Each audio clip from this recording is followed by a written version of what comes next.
오늘 부활주일입니다. 해마다 부활주일이 되면 목사는 굉장히 고민이 됩니다.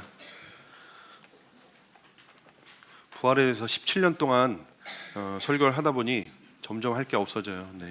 의미도 다 하시고, 또 특히 우리 교회 같은 경우는 부활을 잘 이해하시고 잘 이렇게 실천하시기 때문에 어떻게 할까 생각을 많이 해봤습니다. 요즘은 교회 안 다니는 사람들도 부활에 대해서 굉장히 익숙합니다.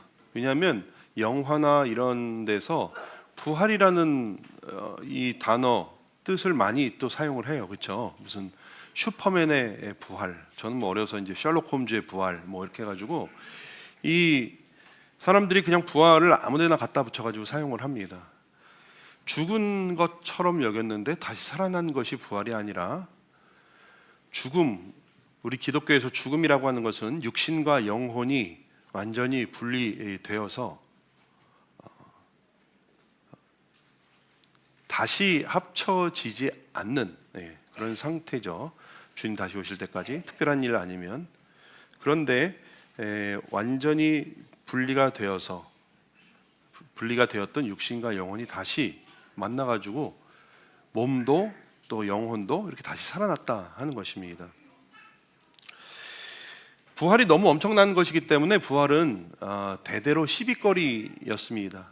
특별히 지금도 이렇게 변증하는 이제 리처드 도킨스라든지 아주 그런 사람들은 변증하면서 이렇게 가끔 이렇게 유튜브 같은데 뜨는 걸 보면은 가장 집요하게 이렇게 공격하는 것이 부활입니다. 사실은 부활은 대대로 그렇게 시시비가 있었고, 그만큼 그건 핵심적인 거예요. 그래서 부활이 무너지면은 우리 기독교 신앙은 무너지게 돼 있습니다. 그렇기 때문에 그와 같이 부활을 집요하게 공격하는 것입니다. 가장 많은 반론은 이제 조작설이죠. 조작설, 협잡설 혹은 조작설, 꾸몄다는 거죠. 제자들이 예수님의 그 추종자들이 예수님의 시체를 몰래 훔쳐가지고 어디다 숨겨가지고 부활했다, 거짓 소문을 퍼뜨렸다 하는 것입니다. 그게 가장 흔한 건데, 사실은 그게 진짜 가능할까? 이제 사람들이 또 거의 대답을 하죠. 당시 최강 로마 군대가 그 무덤을 지키고 있었기 때문에, 또 다시 살아난다는 그런 소문이 있었기 때문에 철저하게 지키고 있었는데, 정말 쥐도 새도 모르게 그렇게 할 수 있었을까? 이것은 상당히 의문입니다. 두 번째로는 이제 기절설이 있어요. 기절설. 잠깐 기절했다가 깨어났다는 거죠. 왜냐면 너무 그 십자가 힘드니까 죽은 줄 알았는데 나중에 보니까 기사회생을 했다, 뭐 이런 거죠. 근데 그렇다 하더라도 매장되었는 그 예수님이 어떻게 그 로마 병정들의 감시를 뚫고 나왔는지, 그것은 상당히 부자연스러운 설이라 할 수가 있겠습니다. 그 다음에 비슷한 것들이 많아요. 영혼 부활설. 그래서 예수님이 부활하긴 했는데 영혼이 부활해서 제자들이 본 것은 유령을 본 것이다 하는 것이고, 뭐 비슷하게 환상설. 그래서 너무 부활을 간절히 바라다 보니까 환상을 봤다, 이런 공격이 있고, 또 마음의 부활설, 그러니까 마음속에서 부활했다, 뭐 이런 식으로 여러 가지. 그런데 이제 예수님이 직접 나타나셔서 도마에게 보여주시고, 그래서 예수님 몸을 만진 도마는 뭐고 같이 밥 먹은 제자들은 뭔지, 500명이 넘는 증인들이 다 뭔지는 모르겠습니다.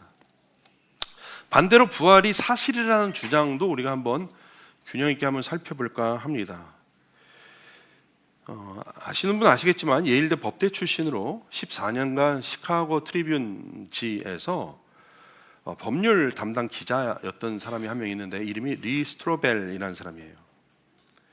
근데 이 사람은 많은 언론 관련 상을 수상하고 굉장히 저명하고 탁월한 언론이었는데 예수를 안 믿었어요. 근데 오히려 교회에 대해서 굉장히 적대감을 갖고 이를 갈고 있었는데, 어느 날 이 사람이 깜짝 놀란, 충격을 받은 사건이 두 개가 있는데, 첫 번째는 아내가 교회를 다니고 있었다는 거, 두 번째는 아내가 어느 날 와서 교회 가자고 했다는 거. 이 두 가지의 충격을 받았어요. 그래가지고 괘씸해가지고 내가 한번 가서 아내를 헛된 종교로부터 한번 구해내야 되겠다, 사명감을 가지고 갔어요. 마침 그 교회는 이제 윌로크릭 교회라고 굉장히 유명한 교회였는데, 그날 가서 설교를 들으면서 이 사람이 생각했어요. 그러니까 그날 믿음을 가진 건 아닌데, 요거 봐라, 이런 생각이 드는 거예요. 그래서 이게 단순히 그냥 내가 무조건 지를 거는 아니구나, 이렇게 생각하기에 이르렀습니다. 그래서 기독교에 대해서 좀 더 내가 객관적으로 연구해 보자는 생각이 그날 들었대요. 그래서 그는 기자로서 기독교를 연구하기 시작했습니다. 그는 기자로서 탁월한 재능을 가지고 기독교를 아주 원점부터, 다 거짓말이라고 생각하고 원점부터 연구하고 파헤쳐서 객관적으로 옳으냐 그르냐를 이제 따지게 되었는데, 오래지 않아서 그는 결국 성경과 예수님은 사실이라는 사실에 도달했어요. 그래서 예수 그리스도를 주로 받아들이고 세례를 받고 그리스도인이 되고 나중에 심지어는 목사가 됐습니다.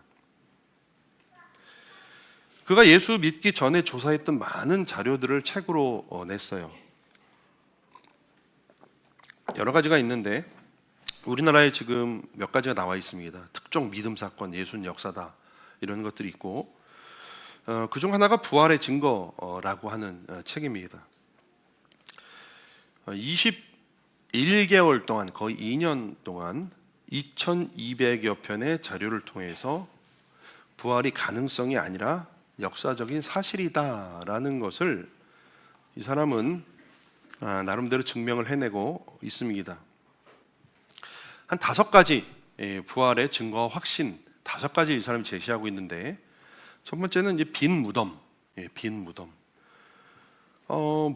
무덤이 비어 있다. 시체가 부활하여 사라졌다면 무덤이 비어 있다는 사실이 굉장히 강력한 증거가 된다 하는 것이죠. 부활을 증명하기 위해서 언제든지 무덤을 공개하여 그가 여전히 거기 없음을 증명할 수 있지만, 부활을 부인하는 사람들은 여기에 반대되는 증거를 아무것도 제시할 수 없다는 것이죠. 하다못해 예수님의 시체의 일부라도 혹은 흔적이라도 제시를 해야 되는데 그렇지 못하다고 하는 것이죠. 두 번째는 목격자들의 증언이에요. 예수님의 부활을 목격한 증인들이 너무나도 많다는 것이죠. 오늘 말씀에도 막달라 마리아, 예수님의 모친 마리아, 살로메가 무덤에 갔다가 예수님을 보지 못했고, 그 이후 막달라 마리아, 그 다음에 제자들, 그 다음에 500여 형제들, 그리고 만삭되어 나지 못한 자와 같은 바울에게까지 부활하신 예수님이 나타나셔서 친히 자신을 나타내 보이셨고, 도마가 하도 의심을 하니까 야야 만져봐. 그래서 이렇게 실제라는 것을 증명해 보이셨죠. 세 번째는 제자들의 변화입니다. 이 저자는 예수님의 제자들이 부활 사건 후 극적으로 변화된 점에 대해서 언급을 하고 있습니다. 제자들은 예수님이 십자가에 못 박혔을 때 정말 요즘 애들 말로 쌩 까고 돌아섰어요. 그냥 뒤도 안 돌아보고 요한 한 명만 남고 그냥 뒤돌아섰어요. 왜냐하면 그 전까지는 죽으려고 했거든요. 근데 예수님이 십자가에 못 박혀 죽으셨기 때문에, 나무에 달린 자는 하나님께 저주받은 자다라고 하는 신명기 말씀이 있었기 때문에 저거는 아니다 해가지고 일제히 돌아섰어요. 그런데 그들이 부활 후에 예수님을 만난 이후에는 공공연히 예수님을 증거하고 그 부활에 대해서 떠들고 다녔다고 하는 것이죠. 결국 순교까지 당했다고 하는 것입니다. 제자들의 변화는 예수의 부활의 가장 강력한 증거다, 이렇게 이 사람은 이야기를 하고 있습니다. 또 네 번째는 부활에 관한 이제 기록들이에요. 그래서 이 신약 성경이 우선 예수님과 시차가 있는 바울 서신에 보면 그 부활에 대해서 굉장히 자세히 또 그 의미에 대해서 기록하고 있을 뿐만 아니라, 사실 그 이외에 기독교 서클 밖에서도 예수님의 부활을 언급한 그러한 것들이 소수지만 있다고 하는 것이에요. 그래서 이 부활에 대해서 의심할 필요는 없다. 또 적대적인 증거다 이렇게 표현을 했는데, 부활을 부정하는 시도가 그렇게 있었음에도 불구하고 부활 사건은 여전히 전파가 됐다는 것이에요. 그래서 당시 예수를 죽인 종교 지도자들은 부활 사건이 확산되는 것을 막으려고 했지만, 그렇게 막으려고 했음에도 불구하고 기독교가 확산되었다는 그 사실, 이런 것을 보면은 부활이 확실한 것이다 이렇게 이야기를 합니다. 아마도 이 정도면은 제 생각에는 부활이 실체였다는 것을 부정하기는 힘들어 보입니다. 자, 그런데 이런 변증이라고 하는 것은, 변증으로 우리가 가면은 우리가 자칫 수렁에 빠지기가 쉬워요. 이런 변증은 그나마 진지하고 정직한 사람들을 위한 거예요. 그래서 이들이 생각해서 논리 혹은 증거가 이끄는 대로 가서 그것이 사실이라고 말하면 받아들일 준비가 돼 있는 사람들을 대상으로 한 것이지, 믿기 싫은 사람들, 처음부터 내가 안 믿기로 결심한 사람들을 위해서는 이러한 것들은 소용이 없는 것이죠. 대부분의 사람들은요, 자기가 믿고 싶은 것을 믿습니다. 아무리 증명을 해도 안 믿기고 답을 정해놓은 바에는 이러한 증명들은 사실은 소용이 없는 것이죠. 우리 이스라엘 백성만 봐도 그렇습니다. 눈앞에서 바다가 갈라지고 구름기둥과 불기둥이 그들을 인도하고 있음에도 불구하고 하나님에 대해서 깊이 신뢰하지 않아요. 끊임없이 의심하고 애굽으로 돌아가려고 합니다. 죽은 사람이 살아난 나사로를 보고도 그 사람들이 하나님 능력으로 생각하지 않고 예수를 잡아 죽이려고, 바로 나사로가 살아난 것 때문에 예수를 잡아 죽이려고 결심을 합니다. 그러니까 사실은 논리나 증거가 사람을 믿음으로 이끄는 것은 아니죠. 다만 아까 책에서 저의 눈길을 끄는 것은 3번입니다. 3번이 뭡니까? 부활로 변화된 예수님의 제자들, 그리고 제자들의 삶입니다. 이것은 부활의 가장 강력한 증거가 될 수 있는 거죠. 누구도 자기 자신이 믿는 것에 대해서 정말 확신을 가지지 않는 바에는 죽음을 불사하지 않습니다. 간혹 우리가 이렇게 유튜브나 이런 데 보면 음모론에 목숨 건 사람들이 있어요. 음모론에. 그러나 실제로 그렇게 목숨을 걸어도 경제적인 압박이나 실제로 법정에 서거나 목숨의 위협이 있으면 금방 그것을 다 버리게 되죠. 지구가 평평하다는 것에 목숨 걸 사람은 없습니다. 그러니까 음모에 대해서, 내가 환상에 대해서 목숨을 거는 것 역시 쉽지 않습니다. 그것이 실제가 아니면 목숨 걸기가 쉽지가 않아요. 처음에는 그것을 신봉하다가도 강한 압력이나 죽음이 오면 곧 정신을 차려서 아니라고 부인하게 되죠. 그러나 제자들, 그리고 그 이후에 그리스도인들이 목숨을 걸고 부활을 전파했다는 사실, 또 그 예수 그리스도의 말씀대로 살고자 했던 그런 몸부림들, 변화된 삶, 그것은 부활의 가장 강력하고도 확실한 증거입니다. 예수님의 12 제자 중에서 어떤 사람은 십자가에 거꾸로 매달려서 죽었습니다. 어떤 사람은 화형을 당하고, 어떤 사람은 X자 십자가에 매달려 죽기도 하고, 갖은 고문과 끔찍함 가운데 그들이 죽음을 맞이했습니다. 그러나 그럼에도 불구하고 그들 입에서 절대로 예수 그리스도가 주님이시고 부활하셨다는 사실에 대해서 부인하는 말이 나오지 않았습니다. 왜냐하면 그것이 사실이었기 때문에 그런 것이죠. 그래서 우리가 좀 더 깊이 봐야 하는 책은, 저는 변증이나 이런 증거 이런 것보다는 아주 오래된 책이 한데 부활을 살라라는 책입니다. 아마 한 번씩 다 읽어보셨으리라고 생각하는데, 유진 피터슨의 부활을 살라는 책은 오히려 저희들에게 부활의 증거를 제시하지 않지만 우리가 부활의 증거라고 말하는 책이에요.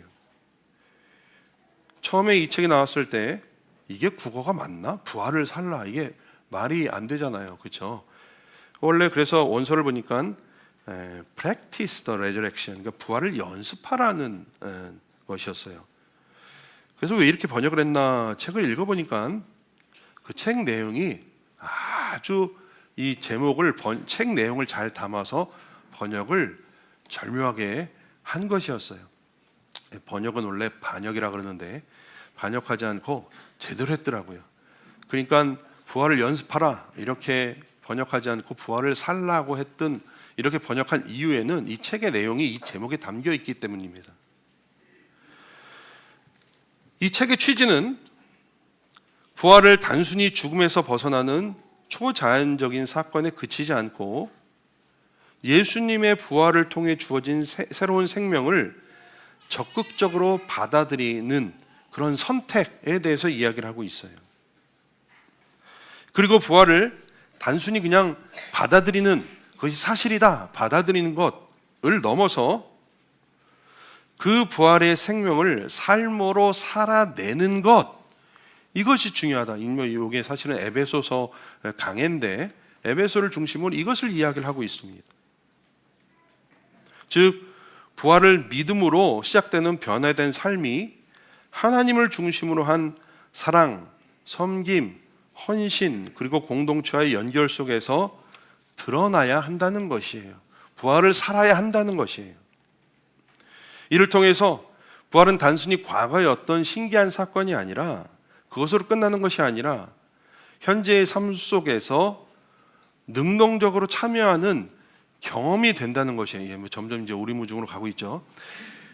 쉽게 말하면 우리가 그렇게 살아내므로 그 부활의 능력이 실체화된다고 하는 것이에요. 이렇게 그리스도의 부활은 그렇게 살아내는 사람들, 부활에 참여하고 부활을 재현하고 부활을 전하는 사람들에 의해서 증거되는 것이라 하는 것이죠. 이것은 어떠한 변증보다도 가장 강력한 증거가 되는 것입니다. 그래서 조금 더 나가서 우리가 생각해 보면은 부활신앙에 있어서 가장 중요한 것은 미래의 천국이 아니라 오늘날 현재의 삶이라는 사실을 깨닫게 되는 것입니다. 적지 않은 사람들이 기독교 신앙을 저세상적으로 생각합니다. 그러나 부활을 전해 들은 제자들과 초대교회 교인들은 빨리 죽어서 천국 가야 되겠다는 생각을 전혀 하지 않았습니다. 그렇게 말하지 않았어요. 주 예수여 어서 오시옵소서라는 말은 이 세상이 참 괴롭고 힘드니까 빨리 죽었으면 좋겠다는 말이 아니라 오히려 이 세상에서 그것이 빨리 이루어지는, 그래서 주님이 오시는, 그러니까 우리가 자꾸 우리 기독교 신앙을 생각할 때 천국으로 가는 신앙만 생각하는데 그것이 아니라 우리 기독교인의 삶의 기반은 바로 현실에 있다는 것이, 현실에 살아내는 데 있다는 것이. 그리고 그들은 그것이 온전히 이루어지기 위해서 오히려 이 땅에서 주어진 삶을 더 성실하고 정직하고 순결하고 거룩하게 살아갔다고 하는 것입니다. 바울의 고백을 같이 보십시다. 내가 그 둘 사이에 끼었으니 차라리 세상을 떠나서 그리스도와 함께 있는 것이 훨씬 더 좋은 일이라. 그렇게 하고 싶으나 내가 육신으로 있는 것이 너희를 위하여 더 유익하리라. 여기서 죽는 게 더 유익하대요? 여기 있는 게 더 유익하대요? 여기 있는 게 더 유익하대요, 바울이. 우리가 살아도 주를 위하여 살고 죽어도 주를 위하여 죽나니 그러므로 사나 죽으나 우리가 주의 것이로다. 이렇게 바울이 고백합니다. 여기서 보면 사는 게 좋은 거예요? 죽는 게 좋은 거예요? 똑같은 거죠? 사나 죽으나 주의 것이죠, 우리가 다. 그런즉 우리는 몸으로 있든지 떠나든지 주를 기쁘시게 하는 자 되기를 힘쓰노라. 여기서 몸으로 있는 것, 그럼 바로 지금 현실에서 살아나가는 것이고, 떠나는 것은 죽는 것인데, 바울은 어떤 거에 더 가치를 더 두고 있지 않아요. 이 땅에서 몸으로 있는 것이 떠난 만큼 중요하다고 이야기를 하고 있습니다. 즉 바울에게는요, 빨리 죽어서 천국 가는 것만큼 이 땅에서 살아나가는 것, 살아내는 것이 중요하다고 바울은 말을 하고 있습니다. 고백하고 있습니다. 바울의 고백들을 쭉 읽어보면은 천국 가는 거나 이 땅에 사는 거나 별반 차이가 없는 것처럼 얘기해요. 실망한 얼굴 너무 하지 마세요. 천국의 그 찬란한 그 영광을 바라보다가 갑자기 이 현실이랑 별 차이 없다니까. 그러나 그것이 바로 부활을 사는 것이고 부활을 살아내는 것이라고 하는 것이죠. 부활신앙의 핵심은 빨리 죽어서 천국 가는 게 아니라 하나님이 창조하신 이 물질 세계를 하나님이 온전하고 선하신 뜻대로 완성해 나가는 것이 부활신앙이다 하는 것입니다. 그것이 핵심이에요. 그래서 부활신앙은 우리로 저세상적 신앙이 아니라 이세상적 신앙으로 우리를 이끄는 것입니다. 그렇기 때문에 우리의 매일매일의 삶은요, 임시적인 게 아니에요. 혹은 염세적으로 주어지는 것이기 때문에 빨리 이 땅의 생애를 마치고 천국에 가야 되겠다 하는 것이 아니라 하루하루 순간순간들이 그냥 스쳐 지나가고 나면 의미 없어지는 것이 아니라 앞으로 완성될 천국 하나님 나라의 아주 소중한 과정들이 되는 것이고 자원들이 되는 것이고 또 하나님 나라의 삶의 연습들이 되는 것이에요. 그래서 여기서 여러분 연습 잘하고 가셔야지, 가가지고 다른 사람 다 연습한 대로 주의 뜻대로 살고 있는데 막 여기가 어딘가 하면 안 돼요. 그게 부활신앙의 핵심이에요. 부활을 산다고 하는 말은 이 세상의 육적인 것, 물질적인 것을 뒤로 하고 오직 영적인 것에만 몰두하는 것이 아니라 우리에게 주어진 육신과 공간과 물질 속에서 최선을 다해서 살라는 말, 이것이 바로 부활을 살라고 하는 말입니다. 그래서 우리가 사도신경 고백할 때 몸이 다시 사는 것과 여러분 육신이 다시 사는 신앙은 굉장히 드물어요. 종교에서. 죄 많은 이 세상 빨리 대충 마무리하고 천국 가자가 아니라 매일매일 얼마나 순간순간이 소중한지 하나님의 성실하심을 조차 매일 새롭게 맞이하고 하나님이 매기신 가치대로 살아 나와 가정과 교회와 이 세상이 부활의 새로움으로 가득 차게 충만하게 하는 것, 이것이 바로 부활을 소망하고 부활을 사는 것이라 하는 것입니다. 그래서 바울은 부활장이라고 하는 고린도전서 15장 제일 마지막을 마무리하면서 이렇게 말하고 있습니다. 같이 한번 읽어볼까요? 시작. 그러므로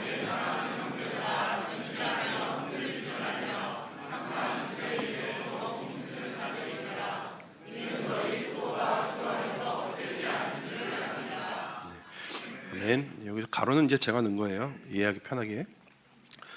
부활을 자꾸 이야기를 하면서 아이고 빨리 천국 가야 되겠다 이야기를 하지 않고 흔들리지 말아라.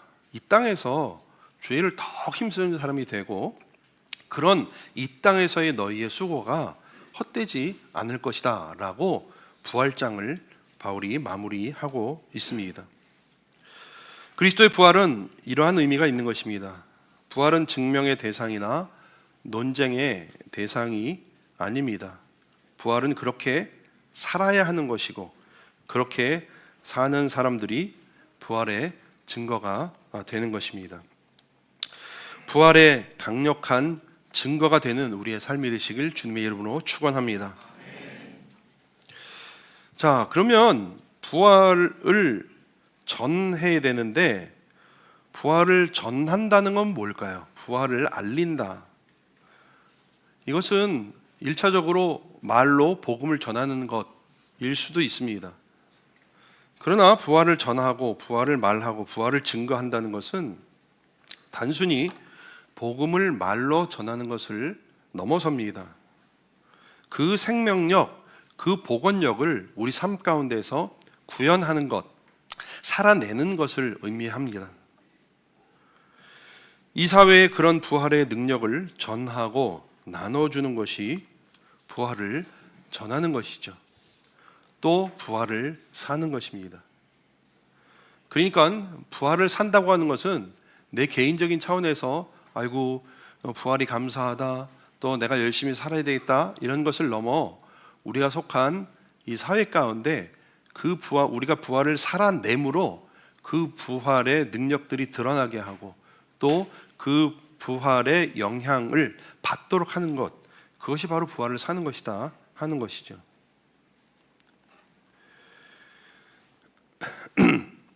이번 그 부활절 헌금은 이렇게 부활을 나누고 구현하는데 저희가 사용하기로 했습니다. 어떤 분들은 그러실 수도 있어요. 이게 교회 유지도 힘든데 외부로 그렇게 하는 것이 맞냐? 요번에 이거 다 모아뒀다가 나중에 빨리 새빵살이 벗어나자, 이렇게 생각하시는 분도 계시리라고 생각합니다. 남을 돕는 것도 좋은데 탈출하자 빨리, 뭐 이렇게 생각하실 수도 있어요. 그런 취지를 잘 이해해 주시길 바랍니다. 처음에 교회를 창립할 때 몇몇 창단 멤버들 중에서 몇 분이 모여서 이제 하나하나 교회의 기초를 놓으면서 정관도 만들고 이제 재정 세부 시행 규칙도 만들고, 어느 날 이제 예산을 짜게 됐습니다. 예산을 짜게 됐는데 우리 이제 그 김을 집사님께서 교회가 아무리 어려도 재정의 5%는 떼어놔서 외부 사역을 위해서, 그리고 5%는 미래를 위해서 떼어 놓자, 그것이 어떻겠냐 이렇게 말씀하셨습니다. 왜냐하면 그렇게 따로 떼어놓지 않으면 자꾸 우선순위가 밀리게 되어 있어요. 그렇지 않으세요? 이제 11조 떼놓지 않으면 어떻게 돼요? 돈 모자라면 계속 11조에서 이렇게 스머글링 해가지고 오잖아요. 그래서 나중에는 생활의 세전 11조였다가 세후 11조였다가 생활의 11조였다가 뭐 이렇게 점점 줄어들잖아요. 따로 떼놓자. 그렇지 않으면 안 된다. 그래서 저는 너무 감사했어요. 사실은 그때는 우리가 교회가 앞으로 어떻게 될지 전혀 모르는 상황이었지만 그렇게 말씀해 주셔서 저는 그것을 받아서 10%씩 떼놓자고 이렇게 또 말씀을 드렸습니다. 그랬더니 다 거기서 기뻐하시는 거예요. 보통 교회가 안정될 때까지 외부 지출을 자제하자는 것이 보통 교회의 그런 하는 일들입니다. 방향입니다. 그러나 저희 출발부터 한 사람도 그렇게 생각하지 않고 배수의 진을 치고 따로 구별해 놓지 않으면은 절대 우리 해야 할 일을 못한다, 이렇게 했기 때문에 그렇게 떼어 놓게 되었습니다. 그리고 이제 점차 매년 지금 1%씩 올라가고, 교회, 제가 이제 건강한 교회들 보니까 최소 외부 사역에 최소한 20%는 쓰고 있더라고요. 건강한 교회, 그렇지 않은 교회는 더 적어요. 그래서 20% 혹은 그 이상으로 갔으면 좋겠어요. 근데 한 명도 거기에 대해서 반대하지 않으시고 다 마음을 같이 하는 것을 제가 그날 보면서 굉장히 저는 교회 출발부터 우리 멤버들에 대해서 굉장히 자부심을 갖게 되었습니다. 근데 이제 그렇게 해서 저희들이 매달 이렇게 그쪽으로 10% 떼어서 적립을 하고 10% 떼어서 적립을, 작년에 사실은 이렇게 이쪽으로 옮기면서 조금 모자랐을 때 거기서 좀 가져올까 얘기도 있었지만 이런 지하에 다 안 되는 거죠. 그거는 왜냐하면 저희들은 순수하게 외부를 위해서만 이렇게 해놓은 거기 때문에. 이제 어떤 사역을 지원할까 하고 기도하는데 어떤 집사님이 이제 자신의 직업을 수행하면서 자립준비 청년들이 굉장히 사각지대다라는 말씀을 저한테 해주셨어요. 그래서 사실은 솔직히 말하면 저는 그때까지 뭔지 몰랐어요. 그래서 그분한테 얘기를 들어보니까 자립준비 청년들이란 뭐냐면 아동복지시설 또는 위탁가정에서 보호받다가 18세가 되어 독립해야 되는 청년들을 말하는 것이에요. 그러니까 가정의 보호를 이제 더 이상 받지 못하고 보육원도 갈 수 없고 독립을 해야 되는 사람들입니다. 이런 사람들이 생각보다 우리 사회에 많고, 이런 사람들이 굉장히 많이 이렇게 이용당해요. 국가에서 지원을 해주는데 그럼 많이 이용당하고 그래요. 저도 이번에 저희 병현이가 입소해가지고 논산을 갔는데 부모 없이 온 애들이 상당히 돼요. 생각보다. 물론 어떤 가정은 사돈의 팔촌까지 뭐 친구에다가 후배까지, 저는 이렇게 사회복무 들어가는데 그렇게 슬퍼하는 사람 처음 봤었네. 근데 3주면 나오는데, 그리고 뭐 이 톡이 있어요. 톡을 보니까 세상에 헤어진 지 한 10년 되는 것처럼 매일 거의 이 중대장이 톡 올리지 말라고, 여기는 공지하는 데다, 그런데도 아들도 못 봐요. 부모들끼리만 보는데요. 그런데 우리 아들 힘내라 뭐 이렇게. 저는 약간 뭐 저도 물론 애달벗지만 모르겠어요. 저는 MZ 세대가 MZ 부모로부터 나오지 않나, 저는 그렇게 생각을 해요. 하여튼 너무 과한데, 근데 그 중에서도 부모 없이 들어간 애들이 있더라고요. 물론 이제 바빠서 안 나온 애들도 있을 거예요. 근데 혼자 이렇게 캐리어 끌고 찾으러 가는, 우리가 이제 3주 지나서 나오는 걸 병행을 받으러 가는데 반납하는 걸 받으러 가는데, 그때도 부모가 안 와서 혼자 이렇게 가는 애들이 은근히 있더라고요. 물론 그 애들이 다 그런 건 아닐 거예요.